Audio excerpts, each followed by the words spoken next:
자, 2부에서 드루킹의 편지에 담겨 있는 김경수하고의 관계, 그리고 드루킹이 왜 지금 이 대목에서 옥중서한을 보내서 폭로를 시도했는가라는 심경의 변화 등을 이야기를 했습니다.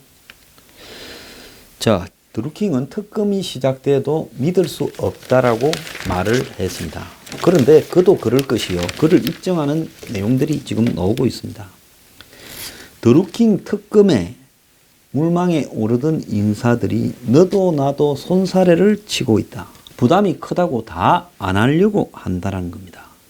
대한변협이 통과는 안 돼도 법이 통과되지 않겠냐 해서 특검 추천을 하려고 사람을 벌써 알아보고 있는데, 신망이 높은 변호사한테 연락해서 특검으로 추천을 좀 하겠다 해도 거절하는 경우가 많아서 지금 추천이 잘 안 되고 있다.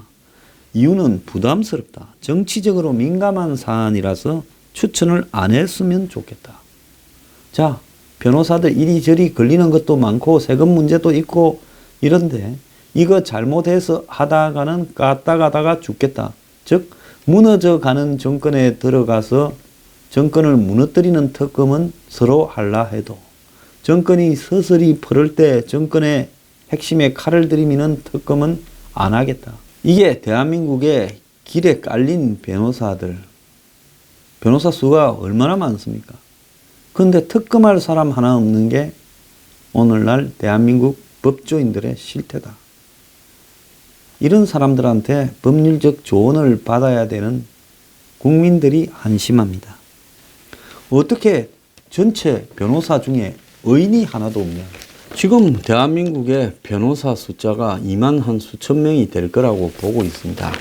그런데 드루킹 특검을 할 사람들이 이 중에 없다라는 겁니다. 변협은 한 명도 아니고 4명을 추천해서 그 4명 중에서 결국 이제 2명으로 줄여서 그 2명 중에서 1명이 대통령이 임명하는 건데요. 그런데 이런 골치 아픈 사건을 아무도 안 맡으려고 한다는 겁니다. 변협이 국회에 4명을 하고 야당 3당이 4명 중에서 2명을 문재인에 추천하는 것이 현재 입장입니다. 그건 드루킹 말이 맞는 거죠. 변호사들 다 지금 자기 주변에 도망가고 있다. 그래서 왜 그러면 드루킹이 지금 편지를 보냈냐. 언론에 보도된 여야 특검 합의 내용을 보니까 또 최근에 자기를 둘러싼 검찰의 태도 변화를 보니까 특검은 무용지물이고 검찰에서는 아무것도 밝혀낼 수 없다고 생각했다는 겁니다.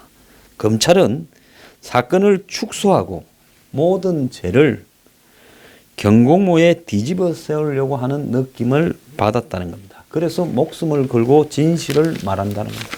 큰일 났어요. 이제 목숨을 건다니. 제가 드루킹이라는 이름이 던지다. 누구를 던지냐. 킹을 내던져 버린다. 이제 큰일 났어요. 누구는.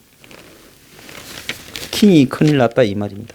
그런데 여기서 경선 대선 참여와 인사 문제에 대해서도 드루킹이 언급을 했습니다. 경선에서 300에서 500명을 5군데 순회 경선에 각자 사비를 들여서 참가해서 문재인 후보를 지지했다는 겁니다.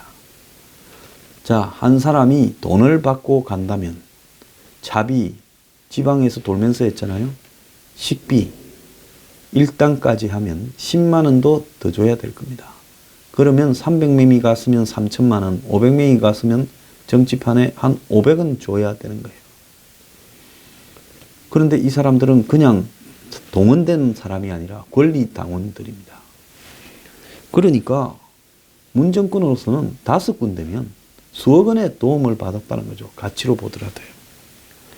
어떤 등 금전적 보상도 받은 적이 없다고 말했습니다. 만약에 돈 받았으면 절대 드루킹이 이래 안 한다고 하지 않았겠습니까? 지금 자기가 죽을 수도 있는데 이 말을 거짓말을 하겠습니까? 자, 경선에 무척 애를 써서 김경수에게 2월 초에 2명의 1억서를 전달하고 도 변호사 윤 변호사. 중앙선대위에 포함시켜 달라 했는데 한 명만 넣어주고 다른 한 명은 깜빡 잊었다면서 안 해줬다는 거예요. 근데 드루킹은 이걸 고의로 생각한다는 겁니다. 그 이유는 좀 이 윤 변호사라는 사람은 어리고 도 변호사라는 사람은 나이도 있고 경력이 있지요. 그래서 도를 넣었을 때는 나중에 그 사람에 대한 논공 행상이 상당히 커질 수 있다 생각을 해서 안 넣었다고 봅니다. 한 명 정도만 챙겨주겠다. 그래서 윤 변호사는 청와대 행정관 정무실에 거론되다가 안 됐지요. 할 생각도 없었다고 봅니다. 자, 그래서 누락된 도 변호사에 대한 드루킹 나름대로 책임이 있겠죠. 이 조직도 나름대로 정치 조직 비슷한 위계 행태를 갖추었고 또 그 안에 핵심들끼리 모여서 수십 명은 스텝이라고 하고 이 변호사들은 다 거기 속했던 사람이고 제가 봤을 때 금전적 기여나 시간적 기여나 이런 걸 많이 했을 거라고 보입니다. 그러니까 드루킹은 이런 사람들을 챙겨줘야 자기 조직이 유지가 되는 거죠. 보통 보면 전부 지혜 먹으려고 하는데 그래도 조직을 유지하고 남을 시키려고 이렇게 노력한 거 보면 이 사람이 영 삼류는 아니었다. 저는 그렇게 생각을 합니다. 그런데 그래서 도 변호사 선거 대책위에 못 들어갔던 도 변호사를 일본 대사로 해줄 수 있냐 하니까 처음에는 말을 안 하다가 대통령과 면식이 없어서 곤란하다. 이제 나타났습니다. 문정권에서 한 자리 해먹으려 하면 대통령과 면식이 가장 핵심이에요. 그럼 하나 물어봅시다. 매일 보던 양정철이하고 이호철이는 왜 팽식했습니까? 매일 보던. 그 면식이 너무 많아서 팽식했습니까? 자, 그러다가 2017년 2월 나처럼 생각하고 편안하게 말하라고 한 변호사를 소개를 해줬는데 한 변호사가 특 1급짜리 오사카 총영사 등을 추천해 주겠다. 이런 이야기를 했다고 하는 겁니다. 자, 드루킹은 인사 추천하고 댓글 작업은 관련이 없다. 그래서 드루킹은 그렇게 말하는 것 같아요. 처음부터 이런 이야기들, 즉 내가 선거 도와줘서 그 대가로 이야기한 게 아니라 서로 간에 이 신뢰 부분에 있어서 저쪽에서 자꾸 자기를 기만해왔다는 거죠. 일본 대사를 이야기를 했으면 그럼 안 된다 했으면 됐고 그 다음에 일본 대사 이야기가 나간 것도 선거대책위원회에 안 넣어준 거다. 물론 다 일을 도와줬으니까 요구한 거고 그런 건데요. 드루킹이 자기가 생각을 할 때는 일을 도와주지 않았으면 말도 못했을 거 아닙니까? 근본적으로는 댓글 조작에 대한 대가로 자기 조직의 사람을 이렇게 넣는 부분인데 드루킹이 생각할 때는 김경수가 자꾸 약속 위반이나 거짓말을 하면서 오사카 총영사라는 말 이런 부분들을 다 끄집어냈다는 거죠. 먼저요. 그런데 올해 2월 20일 날 마지막으로 김경수를 봤는데 야릇하게 웃으면서 오사카 총영사는 자리가 너무 커서 안 돼 하고 본심을 드러냈다는 겁니다. 작년 12월 28일 김경수가 전화를 걸어서 그때 전화해서 김경수는 오사카는 외교 경험이 풍부한 사람이 나가야 되니 안 된다면서 센다이 총영사는 가능하니 센다이는 어떤가 하고 물었다고 합니다. 그래서 드루킹이 봤을 때 센다이는 급이 떨어지는 지역이라서 농락당했다. 7개월 동안에 처음에 이제 대사 자리 이야기가 나온 이래 5월 달부터 이야기가 나왔겠죠. 농락당했다 생각이 들어서 2월 20일경에 이제 의원회관을 찾아가서 싸웠고 3월 17일에 이미 드루킹은 알았겠죠. 오태규로 내정된 걸 알고 네 오사카 총영사 자리 너희 쪽에서 먼저 나왔으니까 약속 지키는지 한번 보겠다. 이렇게 문자를 보냈고 김경수는 이걸 자신에 대한 협박이라고 생각을 해서 언론에 지금 협박당했다고 이야기를 했고 그리고 자기는 분노해서, 즉 17, 18일경에 아마 둘이 주고받은 내용이 좀 더 있는 것 같아요. 그래서 이런 기망행위와 그간에 있었던 불법적인 일을 3월 20일 날 언론에 틀어놓겠다고 알렸다는 겁니다. 그러니까 3월 21일 날 덮쳐가지고 사무실을 압수수색해서 모든 자료를 뺏어가고 긴급 체포되고 오늘날 영어의 몸이 되었다. 이렇게 말을 하는 겁니다. 자, 여기서 보면 백은우 청와대 민정비서관이 드루킹이 긴급 체포된 이후에 도 변호사를 만난 부분에 대해 그게 자리 알아봐주고 이야기가 아니고 또 그 날짜가 2월부터 3월 초 중순 말까지 계속 바뀌고 너댓 번 바뀌었지요. 만난 이유도 바뀌었는데 결국은 도 변호사의 입을 막고 드루킹하고 가까이 하지 말고 잘못하면 너도 죽는다 이러려고 만났다는 거. 왜? 도 변호사 한 자리 시켜주려다가 벌어진 사단이니까요. 그러지 않습니까? 그래서 처음에 이 사건의 발생 직후에 제가 이야기했던 내용이 거의 대부분이 지금 이러이러해서 이까지 오게 됐을 것이라고 했던 추정이 맞아떨어졌다는 겁니다. 그 중에 제일 무서운 부분은 드루킹의 긴급 체포가 협박 때문에 입 막으려고 그리고 고립 차단하려고 했고 변호사들까지 옆에서 떼내기 위해서 수사한다면서 출두시키고 청와대 민정비서관이 가서 협박했다.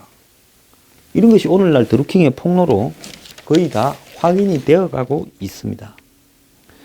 그래서 이제 자기는 긴급 체포되고 자료 뺏기고 깜빵에 있다라고 이야기를 하고 검찰이 4월 30일부터 기조가 바뀌어서 당장에라도 김경수를 수사하고 잡아들일 법 하다가 5월 14일에는 그럴 의지가 있냐고 이렇게 질문을 하니까 검찰은 답변을 하지 않았다고 합니다.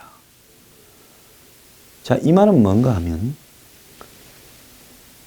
이 남북 회담 이후에 문 정권의 세진 기세에 검찰이 꺾였다는 거죠. 지금 검찰에 일고 있는 각종 검찰총장을 상대로 한 폭로도 저는 이 사건과 무관하지 않다고 봅니다. 현재 문무일 검찰총장 같은 경우에는 이미 자기가 오래전에 이미 작년에 자신을 배제하고 검찰 개혁을 해서 검찰 힘을 빼겠다고 하는 걸 알고 있기 때문에 팽당했다고 생각하고 이제는 모든 일들을 지우치지 않게 균형을 가지고 하라. 뭐 내일이라도 내 그만두겠다 그런 생각을 하고 있지 않겠어요? 왜? 검찰 조직이 수사지휘권을 뺏기는데 그때 마지막 검찰총장을 하고 있으면 이 사람은 역사적으로 검찰의 최고 쪼다가 되는 겁니다. 그러니 그렇게 쪼다가 되니 저항하다가 땡졌다라고 하고 나오게 되겠죠. 그 길을 택하겠죠. 바보 아니면 그렇게 돼 있습니다. 근데 이 사람이 생각을 할 때 지금 벌어지고 있는 드루킹 사건이나 무슨 야당에 대해서 사정을 하고 있는 이 강원랜드 사건을 보면 이걸 공정하게 하는 모습을 보이다가 충돌해서 던지는 게 훨씬 모양이 낫지요. 그리고 거기에다가 이제 검찰 이 개혁안에 대해서 자기는 반대한다라고 해야 후배들한테 대우도 받고 나중에 검찰총장은 잠깐이지만은 자기 이후의 인생도 생각해야 될 거 아닙니까? 그러니까 지금 그렇게 말을 안 듣는 검찰총장을 겨냥해서 지금 폭로가 터져 나오고 하극상이 생기고 그러는데 그 근본 이유 하나도 그래도 드루킹 사건에 대해서 초반에는 경찰이 수사를 제대로 하지 않고 미적대고 해서 검찰이 빨리 자료 갖고 오라고 하고 왜 이렇게 하느냐고 하고 했다 하잖아요. 그때는 서울시 경찰청장이 김경수하고는 관계없다고 뻥을 쳤지 않습니까? 그런데 이제 검찰이 서울중앙지검에서 하겠죠, 당연히. 이 부분에 대해서 지금 입장이 바뀌었다라고 드루킹이 볼 때는 그렇다는 겁니다. 그래서 요즘 검찰이 4월 30일 전후로 해서 계속 영장을 기각시키고 있는 모습이 보이지 않았어요? 드루킹이 그 모습을 지적한 겁니다. 다른 피고인의 조사 시에 모르는 검사가 들어와 김경수와 관련된 진술은 빼라고 지시했다는 말까지 들은 겁니다. 이 드루킹이요. 그러면 이제는 이거는 검찰이 더 이상 이 사건을 만지면 안 돼요. 즉, 이 다른 검사는 깜빵에 쳐넣어야 됩니다. 드루킹이 거짓말을 이 대목에서 검사를 상대로 왜곡된 이야기를 하겠습니까? 이 사건의 업무방해의 최종 지시자이자, 왜 업무방해냐? 이 댓글 조작은 업무방해잖아요. 모든 보고를 다 받았고 초기부터 매크로 프로그램을 다 알고 있었던, 또 이 사건의 주범인 김경수는 기소하지 않고 드루킹이나 경공모 회원만 엮어서 단죄를 한다면 말도 안 되는 거다. 경찰과 검찰의 직무유기다. 자기가 거짓말 탐지기 테스트도 받을 거고, 그 다음에 자기가 이 글에 쓴 내용을 모두 검사를 해도 좋고 대질도 김경수하고 하자고 이야기합니다. 보통 보면요, 떳떳하지 못하면 거짓말 탐지기하고 대질 말 못합니다. 자, 자기는 댓글 조작한 거 반성한다. 책임을 회피하지 않고 법적 책임을 지겠다. 그런데 이 사건의 최종 지시자, 보고받은 자인 김경수도 법정에 같이 세워서 죄값을 치르게 해달라. 저는 드루킹에게 박수를 보내고 싶습니다. 잘했어요. 전부가 나서서 드루킹을 지켜줘야 됩니다. 한국당요, 어설픈 특검 하려고 하면 판 깨고요, 오늘부로 그냥 국회 문 닫으세요. 특검의 명칭은요, 어떻게 가야 되는가 하면, 제가 명칭 하나 지어주겠습니다. 드루킹 사건 은폐 공작의 진상규명과 최종 이 보고 받은 자 규명을 위한 특검이라고 이야기해야 됩니다. 검경 청와대에 드루킹 사건 은폐 공작에 대한 진상규명과 드루킹 경공모 댓글 조작 사건의 최종 보고받은 자의 진상규명을 위한 특검, 이렇게 제목을 붙여가지고 내용에 최종 보고받은 사람이 누구이냐, 그리고 드루킹 사건을 은폐하려고 국가기관이 총동원되어서 지금도 거짓거리를 하고 있는 부분에, 이거 아마 처벌을 하게 되면요, 검경 청와대에서 깜빵 갈 사람 한 50명은 한 개 한 소대는 더 나올 것 같아요. 자, 그걸 수사해야지 뭔 수사를 합니까? 근데 오늘 아침 다른 신문에 보면요, 이 서육이라고 부르는 김동은이라는 이 경공모의 핵심 척근이 검찰 조사 때 대선 전부터 댓글 여론 조작을 했다고 이제 진술을 했는데, 이 사람 처음에 경찰 조사 때는 진술 거부를 하다가 검찰에서부터는 신경 변화를 보여서 술술 진술을 다 하고 있다는 겁니다. 자, 이것은 드루킹과 입장을 지금 같이 하고 있다고 봐요. 지금 뭐 박근혜 전 대통령 이 수사에 보면 그 은총을 다 입었던 고관 대작들이 다 배신을 하고 있어요. 심지어 뭐 성형 시술에 대해서까지도 거론을 하고 있어요. 쫄병들이. 그런데 드루킹 집단의 의리는 그 박 정권이나 이명박 정권의 사람들보다 훨씬 나은 것 같아요. 그 서유기 박 씨가요, 이 뭐라고 하는가 하면, 지금 댓글 조작 여론에 대해서 이야기를 10일부터 거의 다 하기 시작했다는 겁니다. 그래서 가족 접견이 금지된 채 독방에 머물러서 괴로워하고 있고 다 빨리 끝났으면 좋겠다고 한다는 겁니다. 자, 여기서 묻고 싶은 거예요.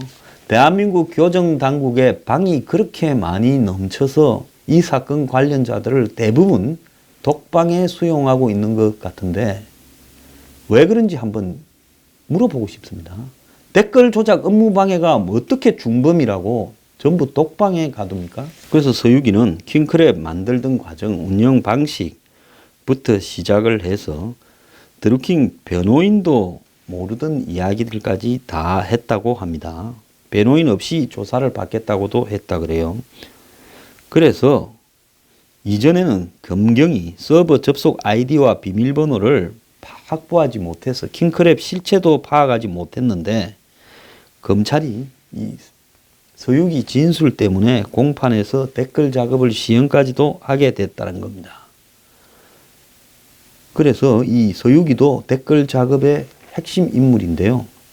군대 하사관 복무를 하다가 이 경공모에 합류를 했고, 이 드루킹과 경제적 이상이 비슷해서 월급 200만 원을 받으면서 일을 같이 해왔다라고 이야기를 하고 있습니다. 2017년 4월에 안철수 조폭 차떼기 검색어 조작들로 자기들이 했다라는 부분도 지금 나오고 있고요. 또 대선 직후인 6, 7월에는 바둑이 김경수의 지역 조직을 만들어 오프라인 활동을 해야 된다고 하며 김해에 사는 경공모 고위 회원들을 따로 모아서 이렇게 작업도 했다라는 이야기가 나옵니다. 이것을 서유기 말을 빌면 드루킹이 진두지휘를 했고, 더 나아가서 이 청와대 및 유력 정치인과의 친분도 과시했다는데요. 작년 8월 1일 6.13 지방선거와 관련된 바둑이의 요청이라고 하면서 당분간 이재명을 견제하고 전해철을 거론하지 말라고도 하고, 자, 그런데 전해철이 친문주자로 경기지사에 출마할 예정인데 경공모가 전해철을 지원하면 경쟁 상대가 의심을 하니까, 그래서 드루킹은 보안을 유지해서 조심하자는 이야기까지도 했다는 겁니다. 그래서 그 안에서 여러 가지 일들을 다 수행을 해왔어요. 그런데 이제 죽여버리려고 하니까 이 사람이 그냥 있지 않고 이런 폭로들을 시작한 겁니다. 자, 그래서 드루킹 사건의 실체는요, 청와대와 검찰, 경찰이지, 그냥 드루킹이 무슨 댓글 조작한 부분으로만 맞추면 안 된다는 거고요. 캠프 안에 김경수까지는 이제 나왔잖아요. 김경수가 누구한테 보고했느냐까지 이야기를 해야 되는 거죠. 자, 최종 종착지는 어딘지 아시겠죠?